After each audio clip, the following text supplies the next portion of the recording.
of the United States of America and to the republic for which it stands, one nation, under God, indivisible, with liberty and justice for all.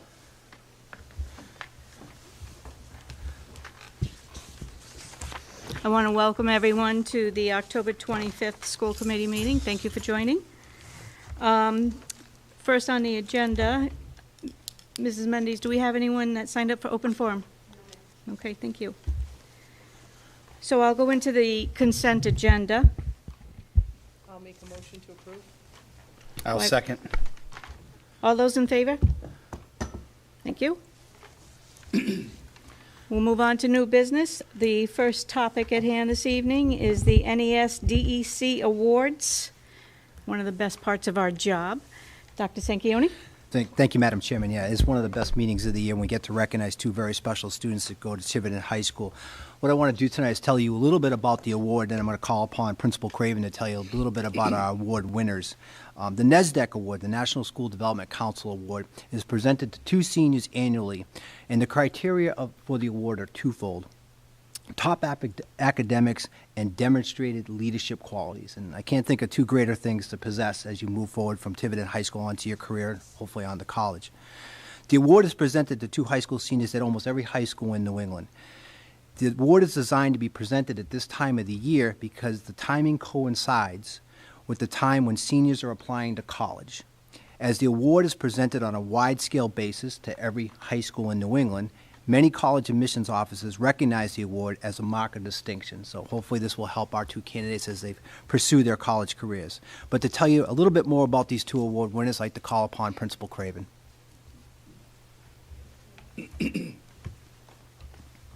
Absolutely, a very special award this evening with two very special candidates. Katie Catherine Sullivan is a senior at Tiverton High School.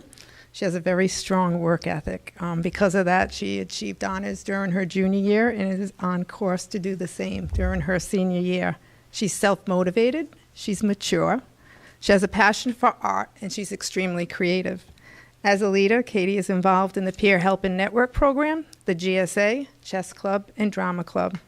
Katie is also the varsity tennis captain and the varsity lacrosse captain. Moving forward, Katie looks to attend the College of Charleston. Ben Curtis transferred to Tiverton High School during his sophomore year. Ben is kind, compassionate, articulate, and well-liked by his peers and all members of the faculty and staff. Ben is also involved in the GSA program, and he is also an active member of the Peer Help and Network. Ben is a Boy Scout who looks to achieve Eagle Scout status this year. Big achievement. Ben has a desire to enter into the Marine Trades program at the Maine Maritime Academy. So congratulations to you both. You're very special. So if you could both come up here at this time and just come around the table and shake everyone's hands, and Ms. Farnsworth will present to you the award. Start at one end. Yeah. A lot of hands to shake. Oh, congratulations. Nice job. Great to have you. Congratulations, well done. Catherine, congratulations again. Good to see you.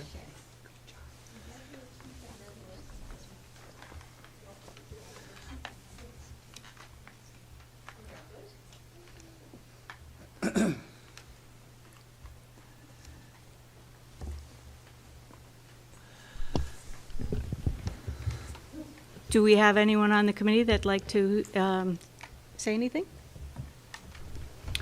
Well, I know both families, so I'm not surprised. There's four great parents that make children like this rise to the top, so I'd like to also congratulate all four of you. You have special kids, and from what Ms. Craven just said, Dr. Sanchioni, you should be very proud. So thanks for making Tiverton proud too, guys. Good job. Well said. Well said. Anyone else? Again, I just want to congratulate you both on behalf of the school committee. Thank you again for coming.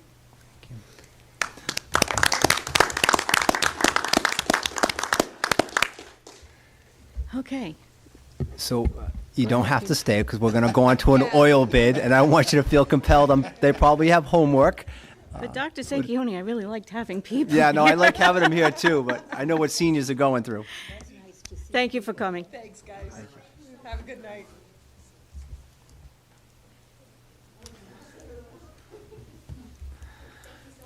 Thank you. Bye, guys. See you soon. Okay. Next on new business, item B, discussion and possible vote on the fuel oil bill. Ms. Roderick? Thank you. As you know, we're required to go out to bid every year for fuel oil, and we did so. We issued a request for proposals in the Sunday, October 2nd, Providence Journal, and we received one response from Casey's Oil. That was to service not only the Tiverton Public Schools, but the town of Tiverton, the town of Little Compton, and the Little Compton Public Schools. In your packet, you have the results of that bid, and it's. I have spoken with all the respective administrators of Little Compton and Tiverton, and they have all elected to go with the fixed price option of $4.35 per gallon. And with that in your consideration, I would ask the school committee for approval. So may I have someone make a motion to approve, I guess, which bid is the school department proposing? Did you recommend the fixed bid, Amy? Or I the do variable? recommend the fixed bid, I'll yes. make a motion for the recommendation from Ms. Roderick of the fixed bid. Do I have a second? Second. Is there any discussion? I'll start. Amy, what did we budget? This is $4.35 a gallon, right? Right, our budget, I don't have the number in front of me, but it is probably under budget from what we. Okay. Last year, the price was, at the time we developed the budget, the price was $2 less per gallon. So when I drafted the budget, so we'll have to do some adjustments to the budget to cover it. Okay, thank you. I do have one question, and this is just procedural for my knowledge. I know you noted that it was advertised in the Providence Journal. Is that the typical media spot for all ads of this nature? Yes, it is, under the legal section. Okay, thank you. Does anyone else have any questions? I just have one question. Was Casey's the only bid? Yes. Okay, that's all I have. Thank you. And I just wanted to say thank you to the McDonoughs, Chris McDonough, Tiverton resident, sponsor of our Little League, Casey's Oil and Propane. Oh, okay. I don't deal with, is that Ms. or Mr. Yes, McDonough? yes, I don't deal with them. I deal with William McGinn. okay, yes. Yes, so Chris is a great guy, and part of helping our schools is another great thing his family does. And I have to say the service we received from Casey's last year was spectacular, and I heard similar from the other communities. Perfect. Okay, and I do have one more question, Amy. I've assumed that you have received ratification from all of the other parties? I have received verbal commitment from all of the other parties, pending their approval at their respective governing body meeting. Okay. All right. Are we ready to go to a vote? Yes. Okay. All those in favor? 4-0, passes. Thank you. Thank you.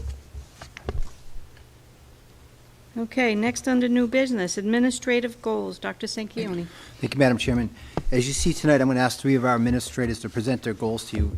In the sequence of how we've been doing things, we have our district goals that you saw earlier in the year. We asked principals come to you with their school improvement plan goals, and now we have our administrators. And the key factor here is that all these things are tied together, which aligns the district, helps align our professional development, helps align our budget, helps align our priorities, keeps us focused on our mission and our vision. So it's a pleasure tonight to have these three administrators present to you. We're going alphabetically. That puts Danny Andrade batting leadoff, and I'll turn it over to our Director of Technology. Thank you, Dr. Sanchioni. So for those of you who haven't met me yet, I'm Daniel Andrade. I took over as the Director of Instructional Technology here at the whole district. Along on my team, I have Katie Barrett, which is our District Data Manager, and Marco Pimentel, who is our Technology Specialist. All three of us together have prepared these goals to present to you guys.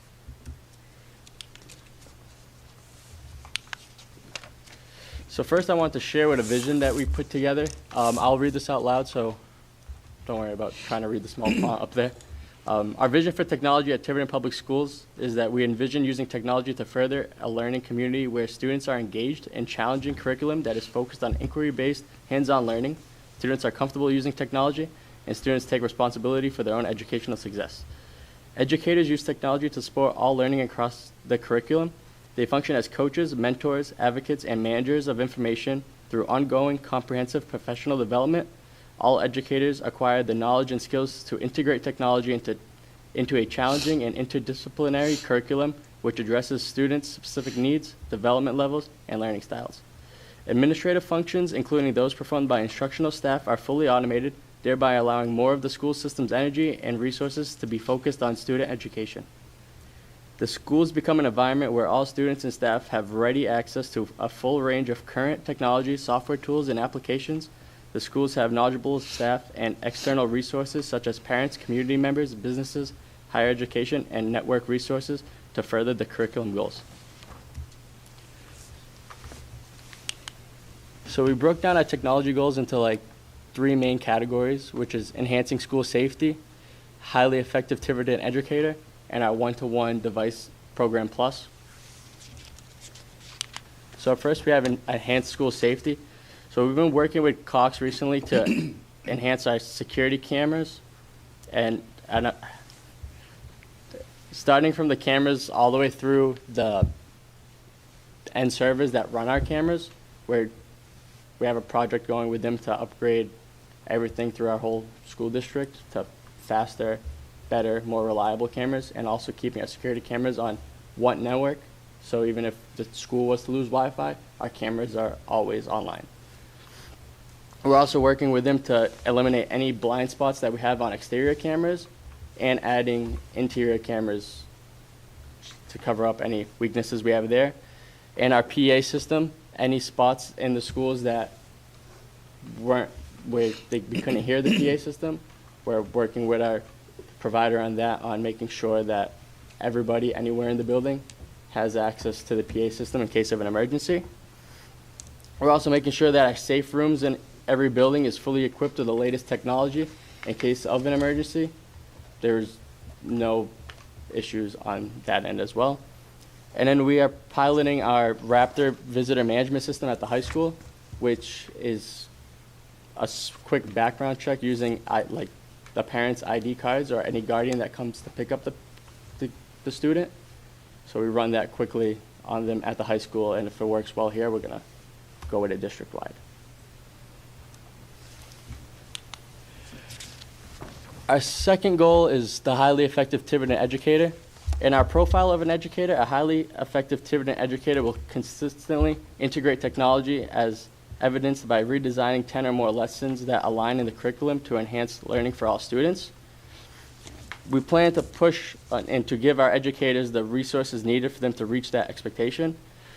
We want to create educator support sessions, which will be after school hours, where we'd be able to work with teachers one-on-one or in small groups to help them reach the goal that they're expected to reach.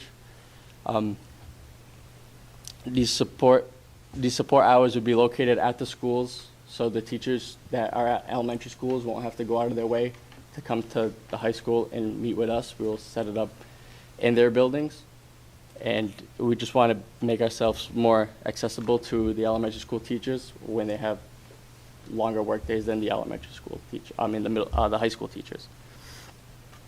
We plan to assist the educators in lesson planning using technology resources available to them, and also help them use the current softwares offered by the district that they might not use in their everyday classrooms. And we just want to give them that instruction that they have resources available to them that they might not know about. And lastly is our one-to-one device program plus, where we plan to maintain our one-to-one device program as an initiative in which the district provides one laptop to every student, along with enhancing the additional technology available to the students. So we plan on upgrading our computer labs to offer not only Windows devices to the students, but also Mac devices to the students. So when our students come through the middle school and the high school, they're getting cross-trained in multiple platforms to get them ready for the outside world. We also want to integrate more interactive displays into classrooms to give kids a more hands-on approach on learning. And along with that, our augmented reality labs in the high school and middle school, which are these Z-Space softwares that it's like a 3D laptop that everything really pops out at you and gets the kid, it's a real hands-on approach. They're really cool. And then we want to maintain our sustainability plan where we give new laptops to 5th graders and 9th graders in hopes that they hold on to that laptop for their 4-year period at those respective schools. And we also support them if they have any damages or throughout their 4 years. And we plan on recycling old and used technology that is out of circulation into our STEM classrooms before we remove them from the district. So just so the students in STEM classes, they could get hands-on with the device, take them apart, you know, really get a full use, not only like what the devices are intended for, but so the students can look at the components and stuff before we recycle these devices out of the district. And that's what I have for our technology goals for this year. Good job, Danny. Thank you very much. Thank you. I will open it up to questions from the committee. Who wants to volunteer? I'll go first. When I was in school, we had Commodore 64s and the original Mac. It was really big, right? You know what I'm saying over there. So to hear some of these, especially with the Z-Space, and, you know, would love to have more interactive displays in the classroom. I know what kids are into. I have them. So these are great goals, and I look forward to seeing you guys carry you through to fruition. Thank you. I appreciate it. Thank you. Thank you, Mike. Elaine? I have one question. The after-school hours piece, where educators can stay after school and be trained in some of these things, will this be on a voluntary basis, or will it be expected?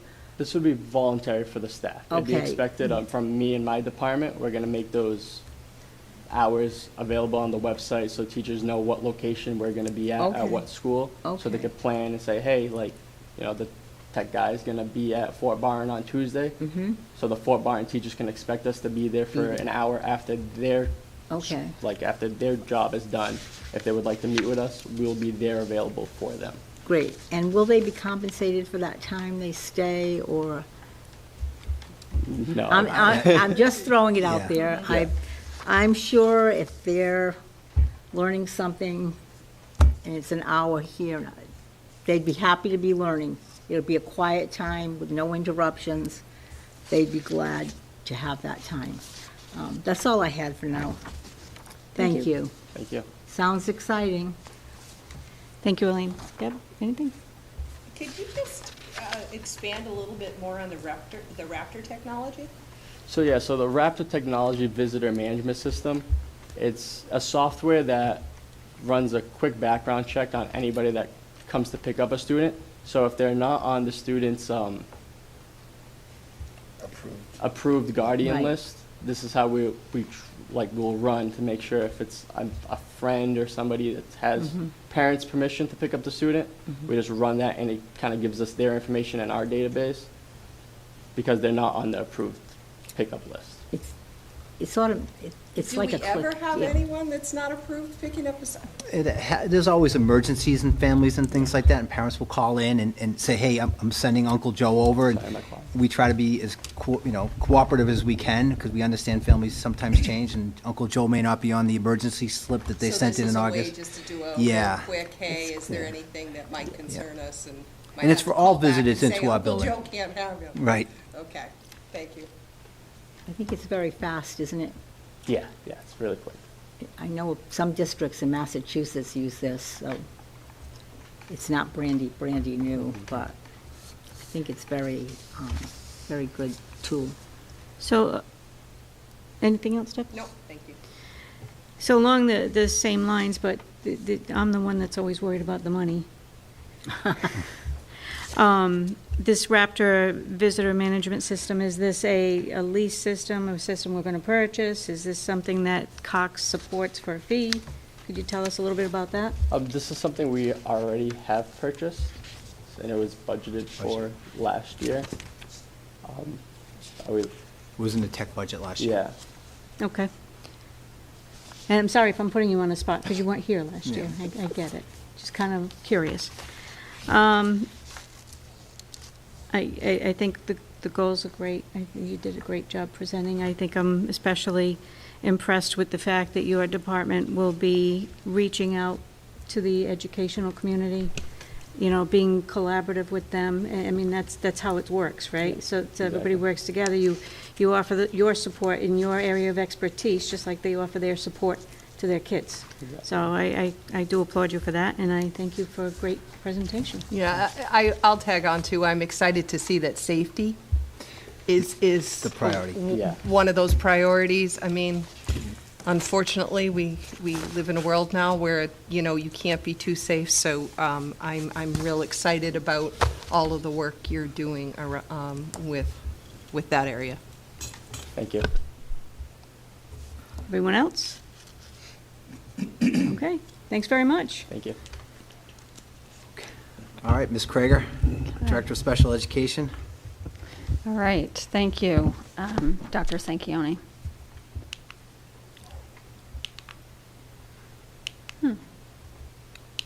Dan set you up so it would make him look better.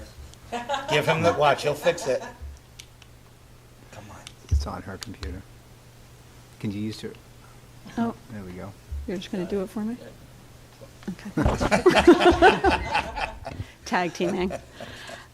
Just starting out with the goal of the Special Education Department, and you've seen this before, but ultimately we want our students with disabilities ages 3 to 22 to receive specialized services and, you know, ultimately to improve their academic, social, and post-school successes.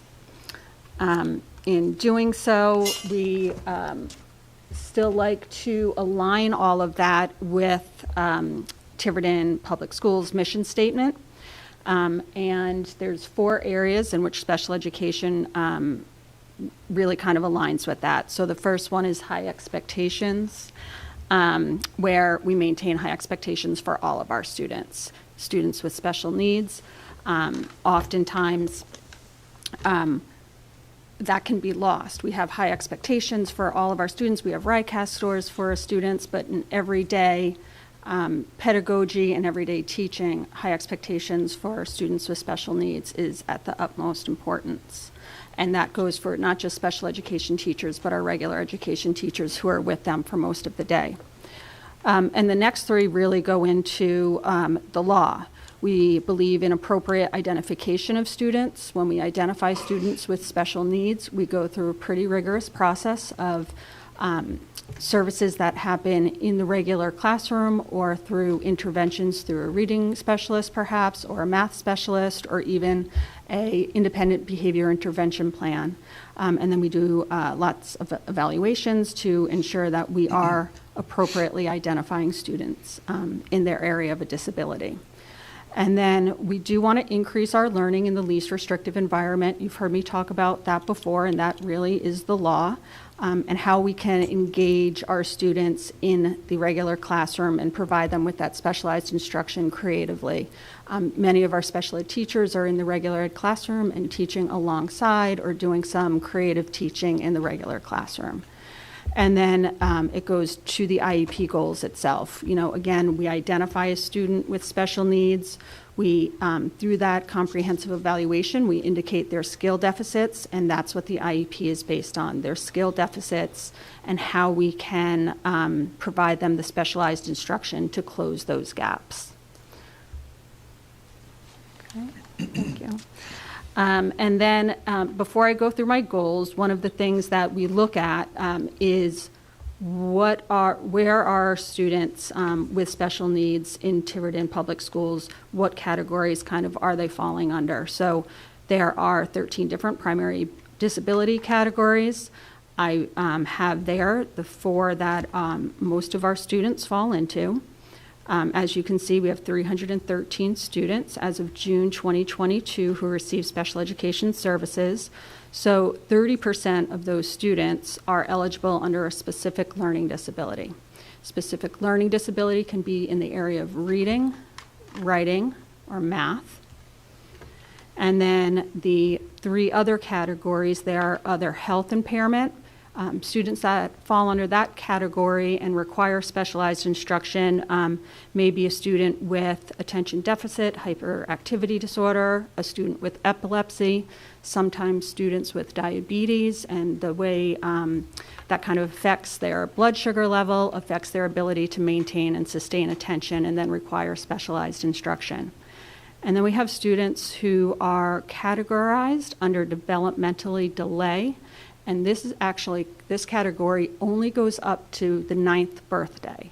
So you can see that that is our third largest area, but that is only specific from students ages 3 to 9. And when we do that, the challenges that the students are having are really kind of more global. They're having them not just academically, but they may be having difficulties managing their behavior, speech and language, perhaps some fine motor difficulties or physical disabilities. So we're really working on the whole child. And then that fourth category there is students with autism. So again, I looked at those areas along with our goals and decided on what our goals will be this year. Or not? Is it okay. So the first goal aligns with, you can just do three there, our Tiverton Public School mission statement, our administrator vision statement, and then finally our district goal. So goal number 1 is actually not just a special education goal either. It's really an all kids agenda goal. In July of 2019, the Rhode Island Right to Read Act was passed. And that act required all school districts to have their teachers either demonstrate proficiency or awareness of the science of reading and structured literacy. So every person that works in our school and works with students has to have either awareness or proficiency training. So as this came to be, Dr. Sanchioni and I talked about it a bunch. I think he saw that I was passionate about it and asked if I would oversee the project for Tiverton Public Schools. I happily did so. So this is actually a 2-year program. So you can see there, my first goal says by 6/2024. We will have the teachers of every kindergarten through 5th grade teacher has to show proficiency of science of reading and structured literacy, as well as 6th through 12th grade special education teachers, reading specialists, and ELL teachers. So it's a large group that have to show proficiency. Similarly, by 6/2024, all of the other teachers, 6 through 12, must show awareness of science of reading. And then 6/2023, the building administrators, all of the principals, myself, and Dr. Sanchioni do also need to have, be trained to have knowledge of these practices as well, really so we can oversee that and help our teachers and support our teachers in this practice. So then I gave you my strategic action. So those are the big goals, and what are we going to do to make sure this happens? So then you can see there for proficiency. So we had to, RIDE gave us several RIDE-approved programs for these teachers to show proficiency and awareness. We kind of vetted through those programs and found that the language essentials for teachers of reading and spelling letters was the most appropriate, actually the most rigorous, but really the outcomes of it give our teachers a really high level of skills in teaching reading and writing, speaking, and listening, actually. So I worked with letters, and we were able to come up with a 2-year series of professional development. So volume 1 is this year, volume 2 is next year, and each volume actually has 4 sessions in them, 4 units in them. So our teachers are started on day 1 and have been working on this throughout. We're using our professional development days, really focused on that for most of our teachers. We have not only did I have passion for this letters training, so did our reading specialists. And when they found out they were doing this, they came to us and said, we really want to be the facilitators if we can for letters. So 4 of our reading specialists took part in their own rigorous training to become actual letters trainers. So 4 of them are doing that for us in-house. Typically, we have staff from letters, or districts have staff from letters come down and do that, someone that they might not really be familiar with. But in this case, our 4 of our own teachers are doing that, and that has proven to be really successful, and they've been working very hard at the same time. So then the awareness training is an 8 to 10 hour training, and like I said, everyone from a PE teacher to a social studies teacher to a biology teacher needs to take part in this 8 to 10 hour training. We're also actually going to have our teacher assistants take part in this because they're working alongside the teachers and need to know, have this knowledge as well. And then we'll be working as administrators, like I said. So a really big project, but one that we're excited about. We know our teachers will be really well trained from the beginning to teach reading to our students and be able to identify when students are having difficulties right away. So that chart I showed you before with the specific learning disability being our area of the category we have most students eligible for, we're hoping that that will have an effect on that too, because we're finding the students early and then able to intervene early with the appropriate instruction.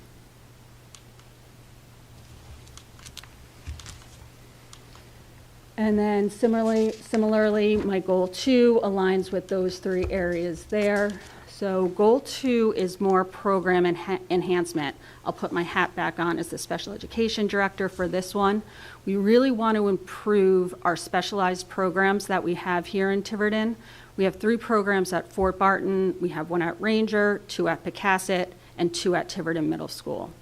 And this is for those students in those other 3 areas that I mentioned, developmental delay, OHI, and autism. So we're looking, we have worked and are working and consulting with a board-certified behavior analyst to work alongside and collaborate with our teachers, our speech and language pathologists, school psychs, and social workers who are really involved in these programs. And their expertise really brings in a little bit more structure to support the social emotional areas of student and the adaptive behaviors of the students, and improving them in our schools, in our programs. And I think ultimately too, that will help us serve some more students in our school rather than out of district. So the BCBA is already working alongside the teachers. We're already seeing some definite modifications of practice and different strategies and tools that we're using with the students. And that is it. Thank you, Sarah. You're welcome. Well done. I'll open it up the floor to questions. Deb? Not right now. Okay. Lane, do you have anything? No, thank you. Mike? Thank you, Sarah. You're off the- welcome. You're off the hook. No questions from me either. How Awesome. easy is that? Awesome. Oh, sorry, Diane hasn't. Oh, look at the Diane has list. questions? Look at the list. Diane hasn't gone yet. Is there ever a time I don't ask We questions? gave her all our questions. We count on you. I do want to congratulate you as well for an excellent presentation. Thank you. It's interesting, looking at the facts, 313 students that you're serving. How does that compare to last year? Or a year ago? We're up about 13. I think we're at 299 last year Okay. in June. Okay. I do want to point out, and this is for the audience who may or may not be listening, listening to, and I love the way that you have taken ownership for all of this training that is state mandated and, as others would say, unfunded. But I like that, we've gotten our own people to stand up and be a part of that, you know. I think that's really a testament to you and to Dr. Sanchioni, you know, because this is a culture that you're all trying to grow. I also, you know, want to make it clear that these PD days, that, you know, I realize that quite often they're a bit of a sacrifice for parents, right? The kids are not here. They're either online learning, they're getting half days, everybody's got to make arrangements. But it really is truly for the benefit of the education of the educators.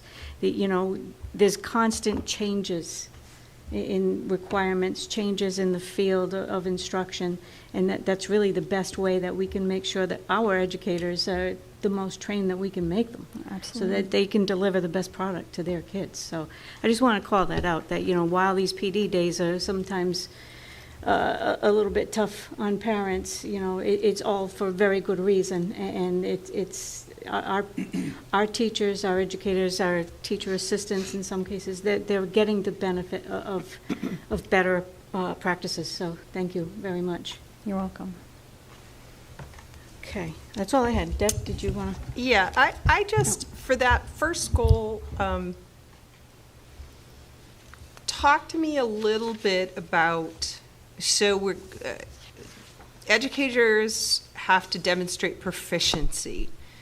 Talk to me a little bit about classroom teachers versus reading specialists versus the special ed teachers versus the ELL teachers. Like, is it very specific to each of those four groups?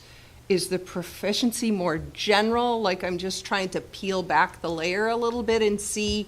So for those special ed teachers, is it going to look a little bit differently for them, or no? No, it's Okay. really, it's so well developed, and the science behind it, all of those teachers are getting that same level of training. So everyone will come out of there with a certificate of proficiency after they meet so many requirements.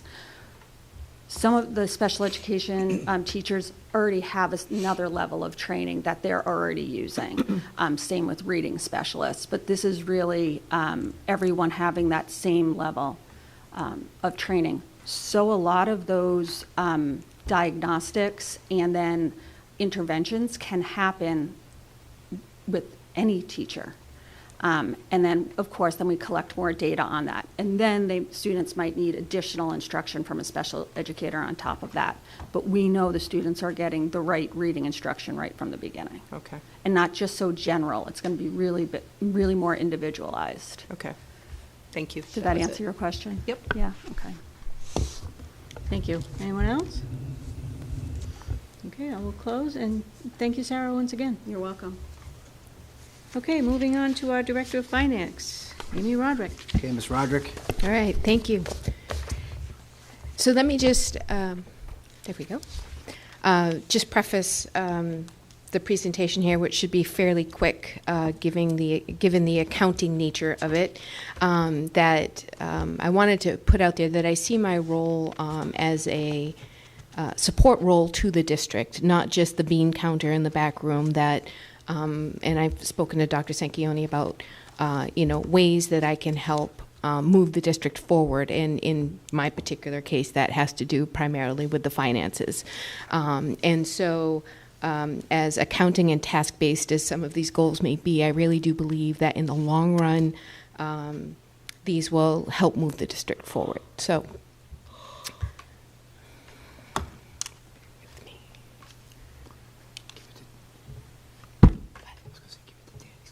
It's all set. You got it.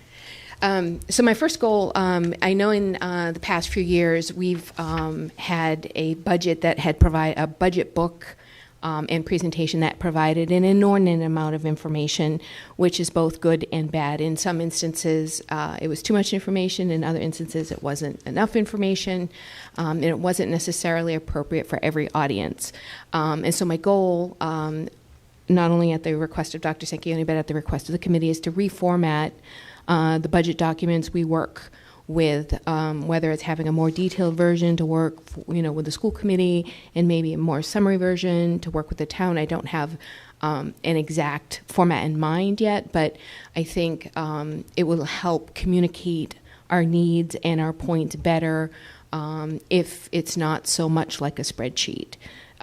In particular, which, Deb, as you know, we accountants like spreadsheets. And so I'm hoping to put it in a format that is more user-friendly, more readily absorbed, but still clearly gets our points across. With that, and I know this is already undertaken, is the solutions to close the structural deficit. The budget and closing the deficit go hand in hand, and so I didn't want to leave that out, and I wanted to put it out there that it is one of the forefront items on my mind almost on a daily basis.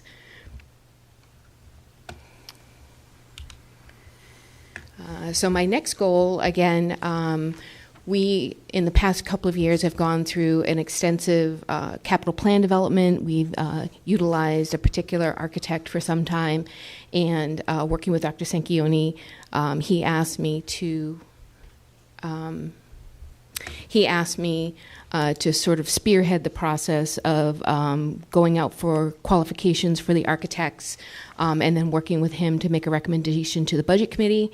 And then from there, once one is selected, working with not only the school committee, but with Dr. Sanchioni to negotiate appropriate fees for different sections of the request for qualifications. So that I can tell you we have received.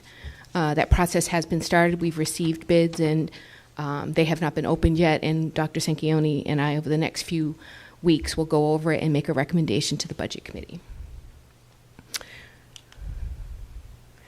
Along that line, Dr. Sanchioni and I also discussed making sure that that we are able to submit our second Stage 2 application with RIDE SBA, and supporting all the elements of that are due February 15th of 2023. That goes hand in hand not only with the architects, but also supporting the district in terms of hopefully tackling some of these capital issues so that we have a better, safer, more engaging learning environment for the students. Again, this is sort of the backroom paperwork things that we need to do, but getting those reimbursements and working with the town is crucial, as we have found. We can't go, more decades without improving the facilities. So I'm taking more of a direct role in that going forward. And then sort of the third part of this is actually, making sure our reimbursements are received.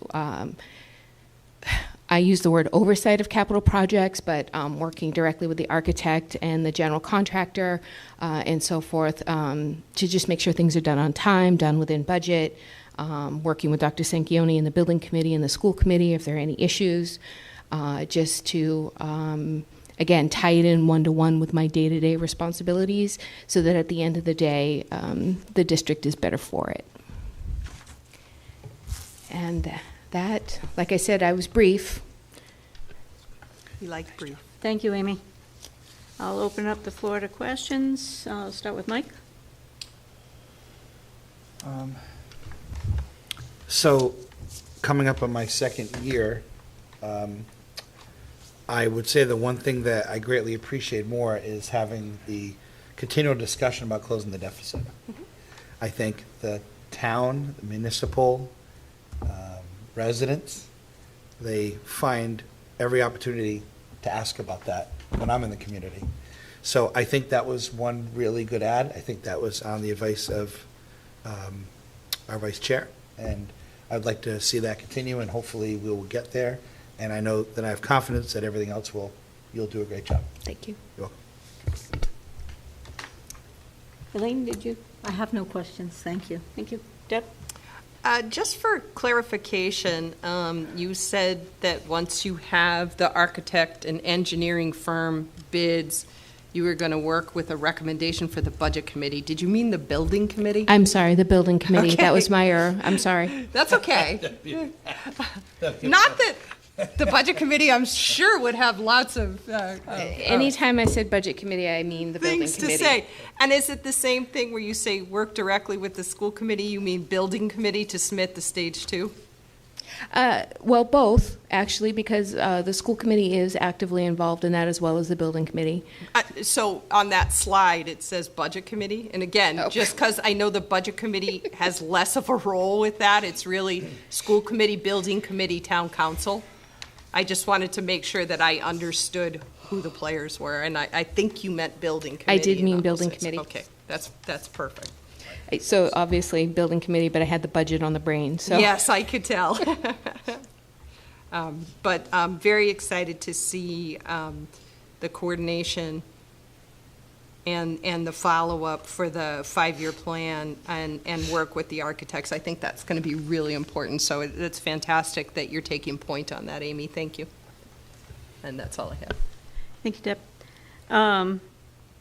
Amy, I first of all want to applaud you for taking the dive to improve our budget presentation. I've been advocating for a little while on this, and I think it can do nothing but to improve our communication with the town of Tiverton and what our financial needs are. Absolutely. And that'll be an important tool, so thank you. I look forward to seeing that come together. And to speak to the structural deficit, I know we've had several meetings. You've been integral in providing us with data, and I know at our last meeting, we spoke about, it's time to start throwing ideas out there, and I know that you'll be probably front and center with a bunch of them, so looking forward to that next discussion as well. And with all of the capital improvements we have going on right now, I think this is a very important goal for you, because there's a lot, we have a lot of balls in the air, right? We were given casino funds last year to spend and now apply for the reimbursements, and then we've got this year, and, looking forward to future planning. I think it's great that we have our finance director deeply involved with this and making sure that we're getting every dime that Tiverton needs to get back for reimbursement for all these projects. So again, thank you. Great job on the presentation. I will open it up one more time to the committee. Hearing none. Thanks, Amy. Thank you. All right, that closes out new business. Moving on to item number 7, old business, discussion and possible vote, school committee dates. Dr. Sanchioni? Okay, third time's a charm, I guess. We've hopefully formatted this to your liking. It's the dates that you suggested we have forward, moving it, starting in January. Okay, do I have a motion to approve the schedule? So moved. Second. Thank you. Any discussion? I do have a couple of comments. First of all, thank you for putting it together. I do have a couple of cosmetic-only recommendations to the format. I've already given a copy of this to Ms. Mendes to perhaps adjust it, but it will not have any changes to the dates at all. I think looking at this format, it's been the same for a number of years, and some of the things, school committee meetings are scheduled for the second and fourth Thursday of every month, with the specific exception of June, July, and December. But honestly, we've already made a few adjustments for 2023, and why constrain ourselves by a statement that simply isn't something we can live up to? So I suggest that we remove that and just change the wording to school committee meetings are generally scheduled for the second and fourth Tuesday every month, unless otherwise noted. Period. Yeah. And then the line that indicates meeting dates are subject to change on the basis of emergency. I think all of us that have been on here for a while understand that there are such situations that come up that aren't necessarily emergencies, but that do require us to make changes. So I'm just suggesting we strike that on the basis of emergency row. Again, this is a document that we'll share with the public, and I don't feel the need to unnecessarily constrain us with statements like that. And that's all I had. Again, I've already shared this with Mrs. Mendes, so unless anyone has any objections. Okay, any other comments from anyone on the committee? All right, put it to a vote. All those in favor of the schedule as presented? 4-0. Thank you very much. Okay, that takes us to future meetings, dates, agenda topics. We have on November 15th a discussion over our structural deficit at a location and time to be determined. And then our next regular business meeting, November 22nd. I will now make a motion, ask for a motion to go into executive session under Rhode Island General Law 42465A1, job performance, character, physical, or mental health, superintendent goals, evaluation administrator, and Rhode Island General Law 42465A2, negotiation update, Council 94 and NEA. So moved. Second, All those in favor, Mike? Aye. Elaine? yes. Deb? Yep. And I am also a yes. We are in executive session.